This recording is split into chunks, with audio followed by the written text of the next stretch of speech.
you ever felt a power within you that the world seems determined to drain? A quiet strength that you are taught to spill, to waste, to give away for a moment of fleeting pleasure. You are told this is normal, healthy, even necessary. You are shown it endlessly in media, celebrated in conversation, and prescribed as the cure for tension. But what if this narrative is the most sophisticated prison ever constructed? What if the constant push for release is not about your well-being, but about keeping you weak, predictable, and controllable? This is the secret that society guards with ferocious jealousy. For a population of self-governed men would cause the entire structure to collapse. The man who learns to contain his own essence, who refuses to squander his creative force, becomes something the system cannot classify.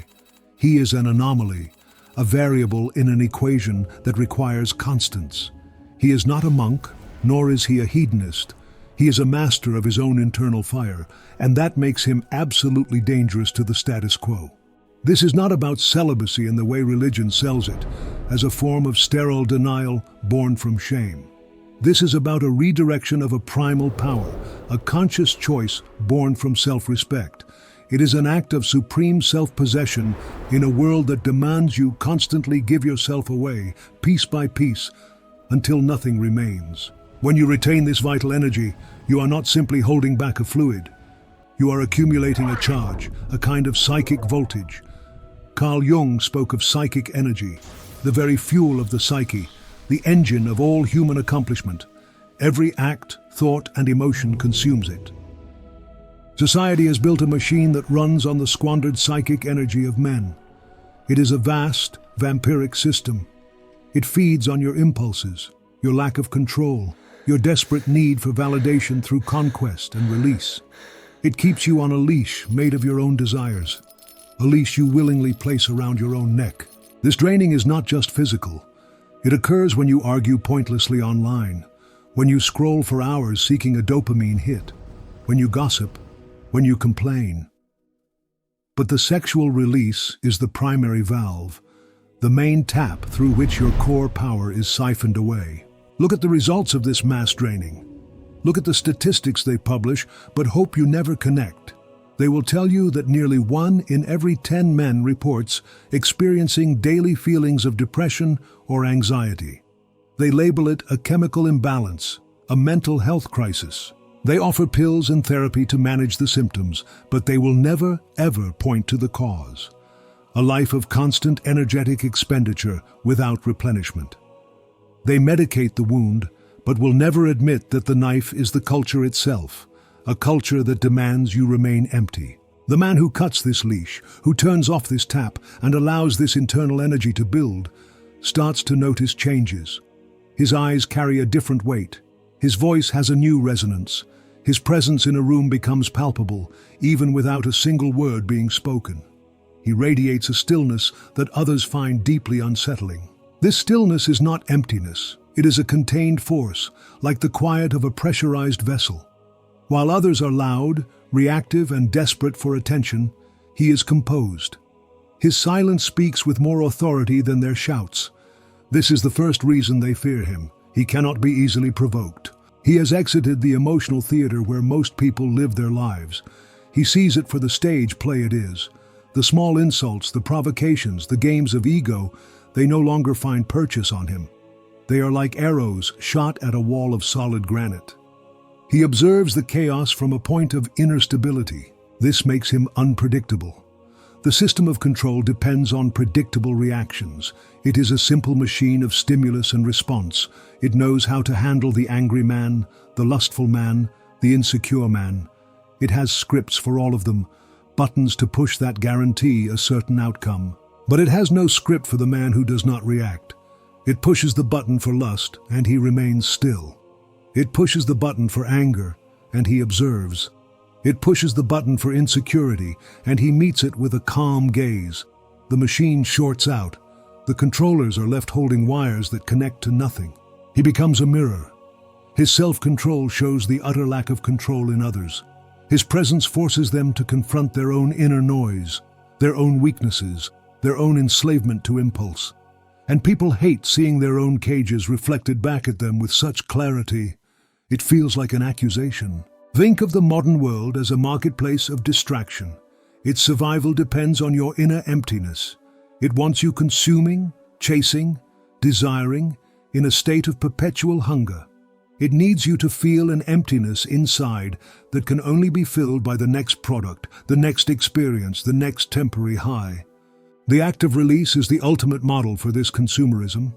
It is the blueprint for the entire economic structure. It offers a momentary peak, followed by a crash, creating a biological cycle of dependency. You are trained to seek the peak again and again, forever draining your own reserves and needing an external fix. The man who retains breaks this cycle. He discovers he is not empty at all. He finds a source of power within himself that is not dependent on anything external. He ceases to be a good consumer because he is no longer perpetually hungry. His energy is not directed outward in a desperate search, but inward for building. This is a direct threat to a system built on manufactured need. He doesn't need the constant validation from fleeting encounters. He doesn't need the endless stream of digital novelties. He is building something more substantial inside himself, a core of unwavering self-possession. This man is an economic terrorist to a consumer society. Friedrich Nietzsche spoke of the will to power, not as domination over others, but as the far more difficult task of mastery over oneself. Retaining your seed is the ultimate physical expression of this principle. It is a daily, hourly declaration that you are the sole authority over your own body and its energies. This authority terrifies a world that wants to be your authority. It wants to tell you what to desire, when to desire it, and how to spend your energy in that pursuit. The sovereign man, the man who owns himself, is an outlaw in this kind of society. He has opted out of the primary control mechanism. Furthermore, this contained energy must go somewhere. Energy cannot be destroyed, it can only be altered. It does not stagnate, it gets refined. It moves up from the purely physical and begins to fuel the mind, the will, the spirit. This is what ancient traditions, from Taoism to yogic practices, understood with perfect clarity. This is not mysticism, it is psychological alchemy. The raw primal energy of creation, the lead of base desire, is altered into the gold of higher consciousness. It is used to fuel ambition, creativity, mental clarity, and an unbreakable will. You stop thinking about fleeting conquests and start thinking about building legacies. The man operating on this higher fuel is a competitor on a completely different level. While others are running on the fumes of their last dopamine hit, drained and distracted, he possesses a relentless focus. He can work longer, think with more clarity, and endure hardships that would break the ordinary man. He is no longer playing the same game as everyone else. He has effectively left the board and is now observing from above. He is not seeking approval. He does not fear rejection in the same way because his sense of self is not derived from the fleeting acceptance of others. It comes from an internal, unshakable source. This makes him immune to the most common forms of manipulation. Seduction, the promise of pleasure, the threat of withholding it, these are the primary levers used to control men. When you do not need what they are offering, when your own inner state is more valuable, these levers lose their power. You begin to see the strings. It is like seeing the code behind the simulation. You see how people use desire to pull others like puppets. You watch the desperate dance of attraction and validation, and you see it for what it is. A game for those who have not yet mastered themselves. This is deeply unsettling for those who rely on these games.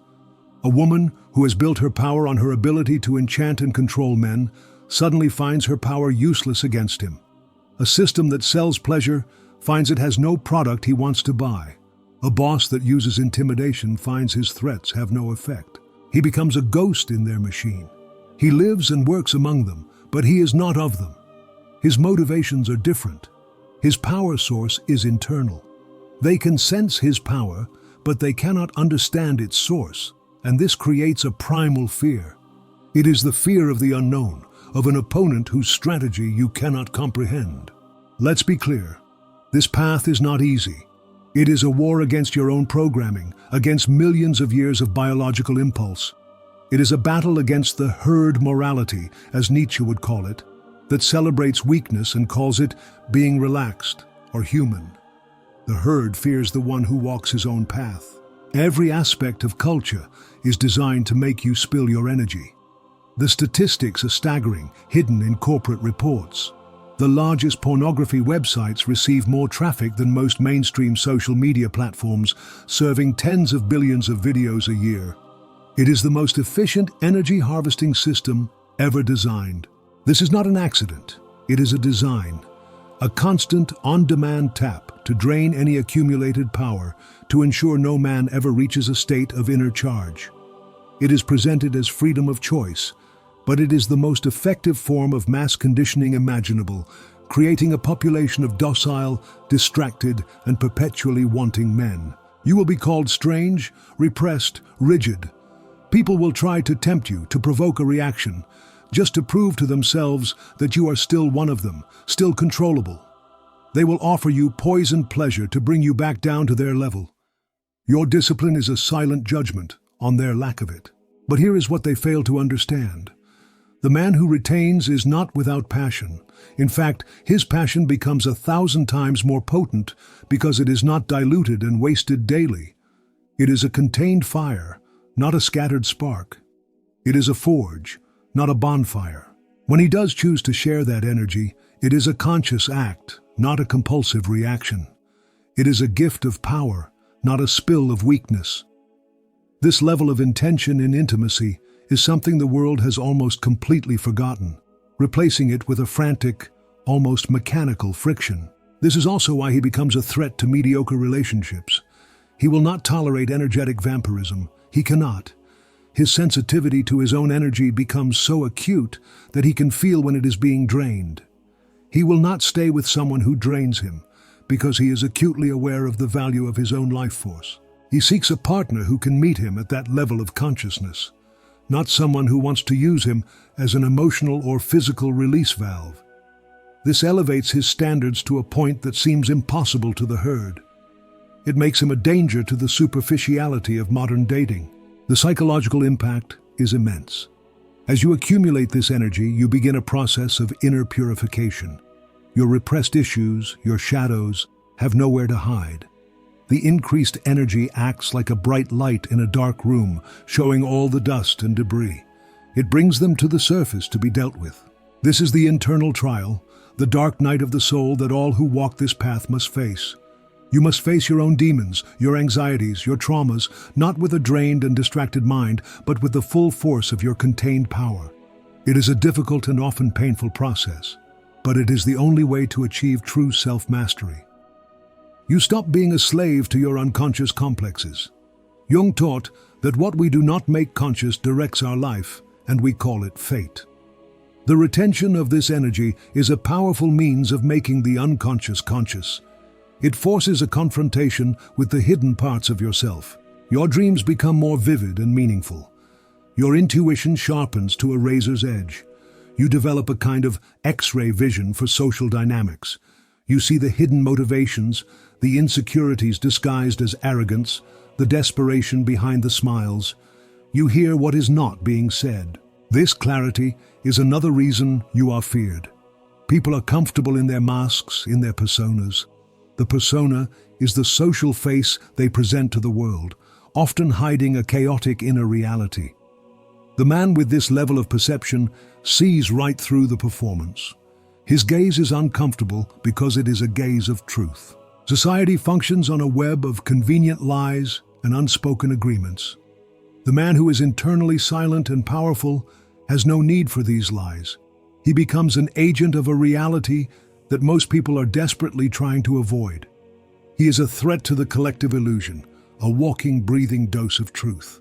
Think of the archetypal figures of power in history and myth: the lone wolf, the stoic king, the master artisan, the focused warrior. Their power is never scattered. It is focused, contained, and directed with absolute purpose. This is the state that retaining your life force allows you to access. You stop being a boy, constantly seeking permission and pleasure from the outside world, and you begin the process of becoming a man, a self-governed sovereign being who is the center of his own universe, not a satellite orbiting the whims of others. The fear then is a fear of sovereignty. Society does not want a world of kings, it wants a world of pawns. Kings are hard to control.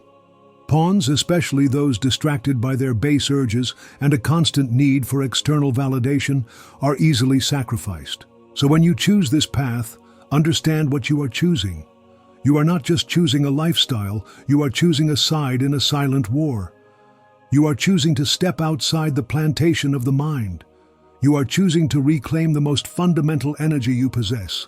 You are choosing to become a creator instead of a consumer. The initial stages will be lonely. You will feel like an alien as you watch others engage in the frantic, draining rituals of modern life. This loneliness is a sacred space. It is not a punishment, but a requirement. It is the workshop where you are rebuilding yourself, away from the prying eyes and weakening influences of the world. In that quiet, you will find your true will. Not the borrowed desires fed to you by culture, not the impulses programmed into you by biology, but your own deep purpose. Your psychic energy, no longer wasted, will be the fuel to pursue that purpose with a power that will shock you and everyone around you. This is the great secret, hidden in plain sight.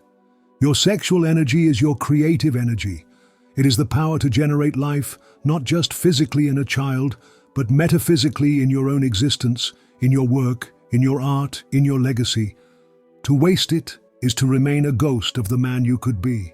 So look at the world around you and ask yourself, is this a world that wants me to be powerful, or one that wants me to be docile and complacent? Does it want me to be a lion or a sheep? The answer is obvious. The fear is real because the power is real. Your choice is simple, but it is not easy. Continue to be a battery for a system that drains you and discards you, or become a self-contained power source, a star instead of a planet. The world fears a man who no longer needs it, and that man can be you. This is the beginning of true freedom. Not a freedom given to you by a government or a corporation, but one claimed from the very core of your being. It starts with a simple yet world-altering act of self-control. It starts when you decide, once and for all, to retain your power.